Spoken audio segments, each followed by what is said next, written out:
Hello, good morning. Welcome to this week's episode of Learn with Lorna. We are on episode number 235. So welcome to the episode and welcome also to my work office instead of my home office. So welcome to my world of children's feedback and school activities and all sorts of supplies and interesting things. My name is Lorna McGinn and I'm the Community Engagement Officer with Highland Archive Service. Highland Archive Service has 4 archive centres in the Highlands of Scotland, in Inverness, Wick, Fort William and Portree, where we look after historic documents relating to the Highlands of Scotland. This series is brought to you by High Life Highland at no cost to the viewer. High Life Highland's a charity registered in Scotland and there's no payment or subscription required to take part in this series. But if you're able to donate to our work and also if you're able to give gift aid towards our work, then we're really grateful for that support. And this week we're looking at the story of a murder and an execution. One of the Highlands' most notorious crimes and a murderer that many Invernessians have heard of. If you're watching locally, then please do come into the conversation on that. The crime took place over 190 years ago, and yet it's a name that many people in Inverness and surrounding area will be familiar with. It's a case as famous for its afterlife as it is for the crime itself. And this is the story of 3 people, of Jane Brechin, of Dorothy Elliott, and of John Adam. John Adam was born in 1804 in what we now would call County of Angus, on the east coast of Scotland, bordered by Aberdeenshire, Perth and Kinross and Dundee. So that's the part of the world that his story starts in. According to the extensive research done by Dr. Graham Clark in writing his book about this crime, which I'll reference throughout and I'll come back to at the end to give you some details about it. But according to his research, John Adam's entry in the now I think it's Lintrathen, but it's out with my usual area, so I might have got the parish name wrong. But his entry in the baptismal register for that parish states that he was the son of John Adam and Betty Cheapland, his family having lived in the area for a very long time. It was noted in various sources as he grew into a man that his conduct towards women was notably bad. This is recorded in various different sources, different places by different people. And Graham Clark notes that the Kirk Session records from Lintrathen include the appearance of a 20-year-old woman who could not speak or hear. She's described as being completely without speech. She's dumb. She's called Margaret Ogilvie, and she appears in the parish Kirk Session records because she's accusing John Adam by signs, because she's not able to speak, of being the father of the child that she was carrying, and she was his cousin. Now, in April of the same year, 16-year-old Biddy Esson appeared in front of the Kirk Session, accusing John Adam of the same thing, and consequently he was named as the father. And interestingly, he is named as the father of the children of both of these women in 2 consecutive entries within the parish registers, which is pretty unusual. So he's there as the father 2 times, but to 2 different people, but immediately after each other. He soon left that area and he goes off the record for a few years. Now, from our point of view, so far I've mentioned nothing to do with the Highlands at all. It's when his life becomes intertwined with those of Jane Brechin and Dorothy Elliott that the story starts to gradually move north. It's likely that John Adam had known Jane Brechin for some years before the events that would take place in 1835. Graham Clark and others have suggested that around 1827 it's possible that he met her. They were from the same part of the world, but Jane was around 16 years older than him. She eventually owned and ran her own shop, and by all accounts was quite passionately in love with John. John again moved on, and I wanted to share this extract from Graham Clark's book, which is interesting about this part of the story. John Adam left Cairnbank in 1827-28, probably to escape Jane Brechin's desire to marry him. For the next 2 or 3 years, there's little evidence of his whereabouts. He seems to have been mostly in Aberdeenshire, where he's said to have met up with kindred spirits and to have lived on the proceeds of occasional farm work and petty theft. However, there is no record of him facing trial for theft in Aberdeen Sheriff Court or having received summary conviction by the sheriff, which became possible from 1828. Some later reports suggest that he spent time in Lanarkshire, but there's no tangible evidence for this. There is a story about a remarkable incident that John Adams subsequently related on several occasions. If it contains any element of truth, it probably occurred during his sojourn in Aberdeenshire. He claimed to have met and befriended a young woman with whom he was soon engaged to be married. However, a few days before the date of the wedding, John had a dream that his fiancée stood at the foot of his bed and said, "John, we shall never be married, but Mark, you will die an awful death." On the next evening, John walked to his fiancée's house. As he approached in the twilight, he could hear the sounds of psalms being sung, and on reaching the window, could see a corpse laid out on the bed, surrounded by those worshippers. The corpse was that of his intended bride, who had died suddenly that morning. So, very classic, dramatic part of John's story. We know that he spent some time in Aberdeenshire, where he appears in the chapel of Garioch Session records as the father of a child born to Janet Lang, an unmarried woman, in 1830. He then left the north altogether, heading to Glasgow, joining the 2nd or the Queen's Dragoon Guards, and being posted to England. By now he's 27 and is a reputed father of at least 3 children to 3 different women across Scotland, all of whom he has walked away from, and with a trail of other women in his wake. Jane Brechin, who appears to have still been in love with John, wrote to him while he was in the army. She included in one letter an offer to purchase his discharge from the army, and there's no evidence that he ever replied to her. And it was while in the army and in Derby that he met the third person in this story, Dorothy Elliot, who was around 16 at the time. John persuaded Dorothy to leave England with him for Scotland, suggesting that they would marry in Sheffield on their way north, as he had purchased his discharge from the army. It's said that her parents tried to talk her out of it, but unsuccessfully, and she was set on going with him. From every account I've read, he seems to have been a very sort of attractive and compelling person who people were drawn to. Now, he had said, let's go quickly, let's go now, we'll get married on the way, we'll go to Scotland. But the reason for their departure soon became apparent. He hadn't purchased his discharge from the army at all. He had in fact deserted from the army and potentially taking with him a large sum of money. They did not marry on the way to Scotland, and they didn't marry at all. In fact, they kept travelling north, possibly just to be away from his known haunts and probably the reach of her parents, and they ended up in Inverness and then in Dingwall, where they lived under the assumed surname of Anderson. And from here on in, the story is Highland. John and Dorothy would remain in Dingwall for a year, John working at the Craig Quarry near Dingwall and for a local mason in various jobs. But when work became a bit harder to get and money got tighter, John left for a couple of weeks, ostensibly to go and get money from his family. But it would transpire that the money that he came back with had in fact come from Jane Brechin, who John Adam had promised to marry and had been visiting in the times that he was absent from the Highlands. And this time, he did marry someone. He married Jane Brechin in Laurencekirk on the 11th of March 1835, but not before he had cleaned out her substantial savings out of her bank account. He had told Dorothy, who he had left in Dingwall, that the reason he was going south was because he had inherited, he'd been left a huge legacy, and he was going to collect the money.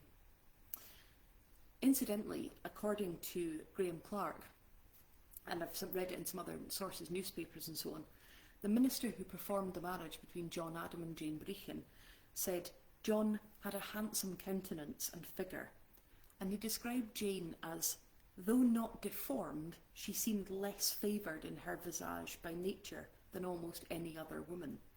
Noting the large difference in their ages, he was 31 and she was 46, made this even more apparent. So there's something interesting there about the people he is picking to have relationships with. Jane and John left Laurencekirk for Inverness immediately after the wedding, and John set up Jane in a house in Inverness. He rented a room for her and said, "I don't have a house ready for you to go back to yet, so you'll need to stay in Inverness for a while, and I'll get the house ready for you." And he went on to Dingwall and to Dorothy, where he justified his wedding outfit by saying that he'd splashed out on new clothes with the legacy he'd been left. For several weeks, Jane was left alone in Inverness, with John making sporadic visits to her, which Jane's landlady described as very brief, noting that he was very cold towards his wife and that there seemed to be a complete lack of affection between them. Both women, Jane and Dorothy, were becoming increasingly unhappy. Jane was getting fed up of being left in Inverness and not getting to the marital home that she'd been promised after all these years of being in love with John. And Dorothy was still waiting for John to marry her because he had promised that that was the conditions that she'd left her parents. And she was also starting to become a little bit concerned about his behaviour and was starting to think that maybe she should return to her parents in England. All of which takes us to the month of April 1835. And this is where we find ourselves. Here's an atmospheric extract from Graham Clark's book. John's movements during the next week, Monday the 30th of March to Friday the 3rd of April, are not well recorded. He had work in the quarry but seems to have been ill for much of the week. On Monday the 30th of March, Dorothy had attended the funeral of a young girl, Helen Mackenzie, but John had not been there. However, he had recovered by the afternoon of Friday the 3rd of April because he went to Inverness to see Jane and break the news that the house near Stirrel Bridge was now ready. After a dinner of barley, broth and pork cooked by Jane, they packed up her belongings and prepared to leave. Hector Mackintosh, who had rented the room, presented his bill for 3 weeks and 3 days' lodgings, a small exaggeration as she had been there for exactly 21 nights, from Thursday the 12th of March to Friday the 3rd of April. Nevertheless, Jane seems to have settled in full without dispute. Hector expressed surprise that they were leaving for Scuddle at such a late hour, 5 or 6 p.m. according to him. But John had said they wouldn't go all the way that night, perhaps 5 or 6 miles beyond the Keswick ferry, a bit further than Redcastle. Janet Mackintosh noted that Jane was dressed in the same clothes she had been wearing when she arrived from the wedding on Thursday the 12th of March. A black velvet bonnet, a black veil, a bluish-black mantle and wincey cotton flannelette gown, crimson merino shawl which she had bought for 4 and 6, and a checked Verona, cotton and wool woven serge handkerchief. Also a light blue petticoat made for her by her mother. Jane also carried an umbrella and 2 baskets, one containing clothes and the other 3 pairs of stockings which she had knitted for John during her stay in Inverness, one of which had not yet been finished. Anne Anderson, another person she had got to know in Inverness, also saw them leave, describing Jane as being in high spirits to be going to her own house. The sun was already setting when Roderick MacGregor, the ferryman at the Keswick ferry, set sail from South Keswick at 7 p.m. on Friday the 3rd of April 1835. His only passengers were John and Jane Adam. On reaching North Keswick, they were last seen setting off into the gloaming on the toll road leading towards the Mulbuie. Within the Highland Archive Service collections, we hold several documents that tell the story of what happened next. And I'm going to turn to D1164, the research notes of Colin Sutherland. He says, he's describing what happened to a group of people who were on the Mulbuie land on the 10th of April. All of the foregoing were on the early morning of the 10th of April 1835, working together removing frost-damaged plants from a young plantation on the heights of Kilcoy, on the land owned by Colin Mackenzie of Kilcoy. The exact spot is given in their depositions as being 1/4 of a mile from the house of Alexander MacDonald, a local innkeeper, standing by the side of a high rock leading to the Mulbuie moor. At this point, according to their evidence, stood an old abandoned turf and stone farmhouse. Between 8 a.m. and 9 a.m. on Friday the 10th of April 1835, they had gone into the house to get some relief from the cold when they found the body of a woman. The various depositions are rambling in their description of how the body was actually found, but basically it appears that the women first found a brown glove and then a dark veil sticking out of a mound of stones and turf on the floor, and finally a shoe which to their horror contained a foot. The stone and earth covering was removed by the men, and the remains of a woman, subsequently identified as Jane Brechin from Montrose, was discovered. This resulted in the attendance later that day of Mr. Hugh Innes Cameron, Procurator Fiscal at Dingwall, along with John Jones, a surgeon from Dingwall, who, on examining the body, deduced from injuries on the head and lower jawbones that Jane Brechin had been murdered. The contention was that the south and gable walls could have fallen on the unfortunate woman were discounted by the locals, including Colin Young, ground officer to the estate, who were all adamant that the walls could not have fallen without being thrown down, as they were overlaid in a very thick and strong manner. It appears that although relevant, this was not crucial, as the opinion of the surgeon that death was caused by violence deliberately inflicted was later confirmed by an Inverness surgeon, John Angus Nichol. So we hold some research notes about this. We also hold an 1835 large drawing of the plan of the site where the body was found. Once her identity was confirmed, Jean or Jane, I've seen her as both names, when her identity was confirmed, which was done through a clothing description and other things that were recorded in murder bills that were printed very quickly and handed out, particularly notably handed out in church, which meant that people had a very quick opportunity to read the description of the victim and to report back. And they were recognised by those people that she had been staying with in Inverness. And of course, suspicion quickly turned to the man she had left with, her husband, John Adam. And there's a really interesting thing coming next. John Adam, like this story isn't interesting enough, it's such a fascinating case, as you'll see as we go on. What happened next was John Adam was taken to the body of the murdered woman and asked to touch it. And this is a historic proceeding called beer rite, the old belief being that a murder victim's body would bleed if touched by the guilty person. And Graham Clark suggests that this was the last time it was ever used in Scotland. It's just one of the ways in which this case is notable. And this is how that encounter is recorded in the Inverness Journal of the 17th of April 1835. And forgive me if I stumble a little bit because the copy I've got of the newspaper is so blurry, so I'll do my best. From that time, the family with which she had resided had not seen Mrs. Adam.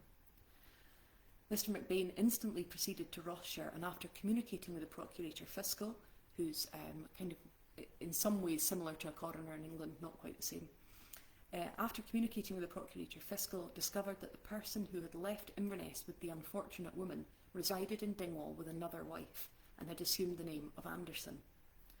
The latter was consequently apprehended in bed on Monday evening. The prisoner having denied that he had ever seen the deceased or that she was his wife, the following conversation took place on his being brought to the body. Procurator Fiscal: Anderson, put your hand in that of the unfortunate woman and say, was it ever there before? Prisoner: No, it was not. I am not accustomed to such awful sights. Procurator Fiscal: Anderson, put your hand on that bosom and say before these persons and your God, did your head ever rest on it? Prisoner: No, it did not. Procurator Fiscal: Prisoner, touch those faded lips and say, did yours ever meet them in an embrace? Prisoner, after considerable emotion, during which large drops of sweat were falling down his forehead: No, no. The witnesses from Inverness, in whose house the deceased had resided and who had frequently seen him visit her, were then brought into the room and instantly identified him. Still, he persisted in his denial of any knowledge of the deceased. Some furniture which the deceased had brought from Montrose, of which he was a native, after having been in Inverness for some days, was sent to Dingwall and was found in Anderson's house. A few articles of wearing apparel marked JB and identified as having belonged to the deceased were also found there, and the clothes on the body are marked in the same manner. I find that such a extraordinary description. You can just picture him being taken to that body, hold that hand and tell us that you've never done that before. The article also talks about Dorothy Elliott, Dorothy Anderson as her, the name she was going by, and says that she was in a state of immense distress, as you can only imagine. There's also some possibility, there's mentions sort of tentatively that she was possibly pregnant, but we don't know about that. Incidentally, going back to the newspaper report, the newspapers play a huge role in this story. They are really, really detailed. Right throughout the case, there are detailed articles about what's happened, people's movements, people's comments. It's really fascinating to follow. Now, John Adam was arrested and sent to prison in Inverness. And he made a statement in which he denied pretty much everything, really. He denied ever going to the house in Inverness, ever being in the town where he'd met Dorothy, ever being in the army, being a soldier, ever having known Jane Brechin. It's quite extraordinary. For more statements, I really do recommend that you read Graham Clark's book, which again I'll come back to and reference at the end, because you can find out the full detail of everything that he said. It's absolutely fascinating. It was only after members of his regiment that he had deserted from came to Inverness to see him and identify him at the end of April that he started to tell a little bit more of the truth. And who did he finally tell some of the truth to? Of course, William Fraser Tytler. Of course it was, because he was the sheriff of Invernessshire, and so he was the one who listened to the statement when he finally started to tell some of the truth. However, he did continue to deny the murder, but there was very strong circumstantial evidence. And Colin Sutherland, in those research notes that we hold at the Highland Archive Centre, states, "It is quite clear from perusal of the available documents that Adam was guilty of murder, and that the verdict reached at the Inverness Circuit of the High Court of Justiciary on the 18th of September 1835 was correct." There were 52 witnesses listed for the prosecution, including people from Jane's life in Inverness and in Angus, people from John's life in Dingwall, including Dorothy, and numerous other experts and individuals, medical professionals, and so on.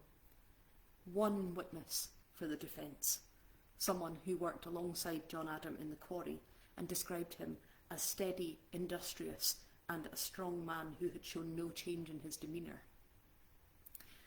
After 45 minutes, the jury brought in a unanimous guilty verdict, despite the fact that it was just circumstantial evidence, and there were some areas of confusion around maybe the exact date and time that she had been killed. The body was quite well preserved and they weren't sure exactly when she had died, but it was a unanimous guilty verdict. And the death sentence was passed, and we hold the dead warrant in the Highland Archive Centre for John Adam. And like so many other documents, it's a strange one to hold. I think because John Adam looms so large in Inverness's kind of consciousness as a town, it's a very, it's a strange document to hold. John Adam seems to have chatted calmly and light-heartedly to his jailers and visitors while awaiting his sentence to be carried out. Many, many people entreated him to confess, from local ministers, one of whom who said after spending time with him, he was utterly convinced of his guilt. Teachers who he was friendly with entreated him to confess. His family members wrote to him asking him to confess. Dorothy asked him to confess. She believed that he was guilty, and he continued to deny it, except one cellmate in the prison, said that he had confessed to him. John Adams' execution took place on the 16th of October 1835, almost 190 years ago exactly. Here's an extract of the report of the execution from the Inverness Courier, because this story just keeps going. His fetters being struck off, the culprit washed and dressed himself in a long camlet black coat provided for the occasion. He partook of a hearty breakfast. About 1 o'clock he was brought into the courthouse which communicates with the jail, his arms and wrists being pinioned. The Reverend Messrs. Clark, Scott and Kennedy, the provost and magistrates, and a few other persons were present. Adam seemed pale after his long confinement, but in good health. Mr. Scott then delivered an appropriate and affecting prayer, after which Mr. Clark gave out the first 2 verses of the 32nd Psalm, which were sung with much solemnity. Mr. Kennedy delivered a prayer, and the party quitted the courthouse for the place of execution. Adam thanked Mr. Fraser, the jailer, and the turnkey, who had been unceasing in their humane endeavours to soften the horrors of the prisoner's situation, which seemed to be felt by all but himself. 3 carriages were drawn up in front of the jail, as it was feared that the culprit and the executioner would not be able to force their way through the dense mass of persons which thronged the streets. In one of these was Adam, accompanied by Mr. Clark, Mr. Kennedy and Mr. E. Davidson, schoolmaster, who had been very attentive to the prisoner during his confinement. Adam was desirous of walking to the place of execution, but he was told that it would be too many people. The place of execution at the Longman on the eastern shores of the Murray Firth is fully a mile from the town, and the whole of the road and the fields adjacent were filled with individuals hurrying to the spot where the gallows was erected. At the last execution here in 1831, it was calculated that around 8,000 persons were present. The number on this occasion was even greater, and the effect of the whole scene was indescribably striking and impressive. On alighting from the carriage, Adam walked with a firm step to the scaffold. He stole a glance at the vast crowd before him, but was calm and unmoved. His tall and handsome person and respectable appearance were the subject of universal remark. Several portions of scripture suited to the occasion were read by Mr. Clark, and prayers said by the same gentleman and by Mr. Kennedy. The latter had reference to the impenitence of the culprit, but he heard them with no emotion. The executioner proceeded to make the necessary preparations, and Adam, being privately addressed by Mr. Clark, requested that he might be remembered to his mother and his friends. He again asserted his innocence for the crime that he was about to suffer, and said that he was not afraid to meet God on the grounds of his innocence. This declaration was heard with horror by the gentlemen near him, who were all well assured of his guilt. The unfortunate man in a few moments dropped a white handkerchief from his hand as a signal to the executioner, and the drop fell. He was left for around an hour before being cut down, placed in a coffin and conveyed to the jail. He has since been interred, as enjoined by the statute, within the precincts of the prison, a part of the pavement being taken up and a grave dug in the passage leading from the private door of the courthouse to the jury room and bench. So, the execution was carried out. If you were expecting a reprieve at the end there, it didn't happen. But the story keeps going.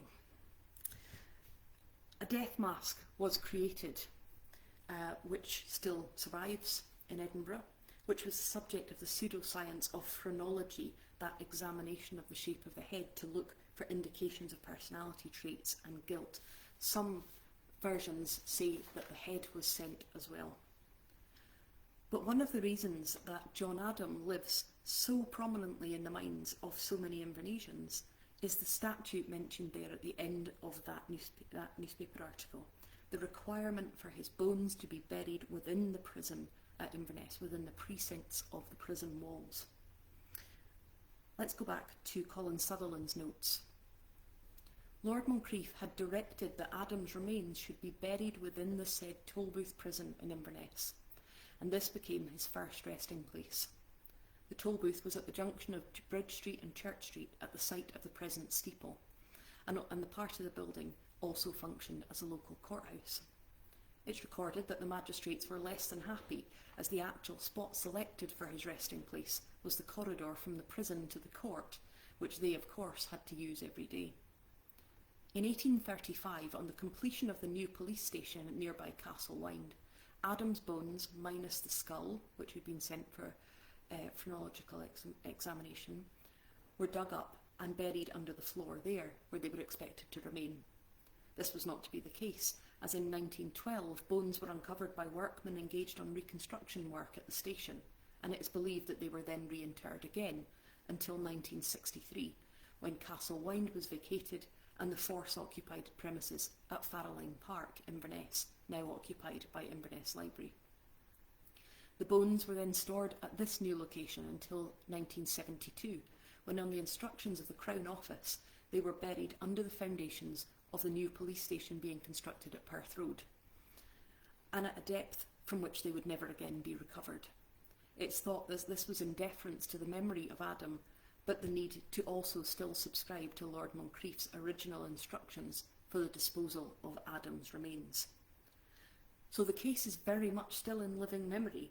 You know, there are plenty of people who will remember the bones being moved in the 1970s, and it has garnered all sorts of stories, because now there are all sorts of stories about where those bones are now, because they're recorded as being buried so deep that no one is quite sure where they are. Dave Connor, if you are watching, I'm sure you can give a police viewpoint on this. I don't know, of course I don't know the truth of whether John Adam was guilty or innocent, although I absolutely think that I wouldn't have liked him very much.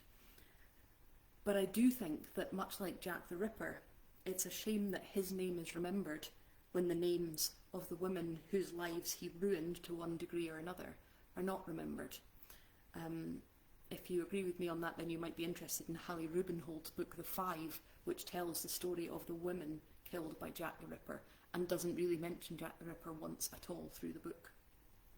So hopefully this episode has made us think, yes, of John Adam and his story, but also of Dorothy Elliott and, of course, Jane Brechin, who lost her life.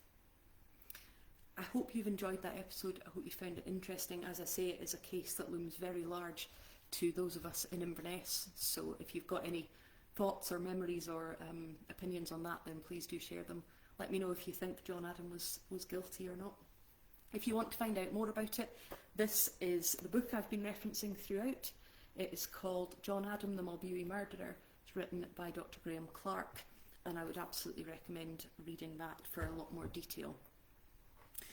I hope you can join me next week. Next week we will be looking at a Lochaber Archive Centre collection, Macpherson Hires of Motors, Post Horses and Carriages.